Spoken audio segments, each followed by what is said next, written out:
তো এই বলদ হলো উগান্ডা থেকে আগত, না মানে বাপের জমি মনে করে গর্ত করে ঘর বানাইতেছে। এ তো দেখি একটা আস্ত ডাকাত। আর এইদিকে জমি নিয়ে রীতিমতো গোলাগুলি শুরু হয়ে গেছে। এইদিকে এত কিছু হয়ে যাইতেছে আর এই লোবাবের ঘুম ভাঙলো এখন। গাইস দেখছেন সামনে গুলি চলতেছে আর এই বলদের কোনো রিয়াকশনই নাই। বাপরে, এই বলদের আবার এত সাহস।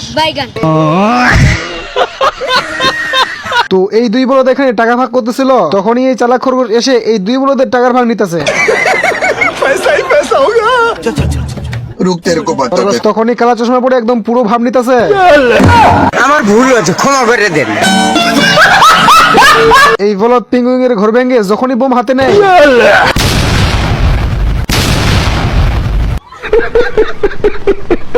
এত কিছু হওয়ার পরও এই বলদের শিক্ষা হয় নাই, এবার নামছে গোলা কামান নিয়ে। বলিস কি? তখনই একটা গোলা এসে এই বলদের কামানে আটকে যায়।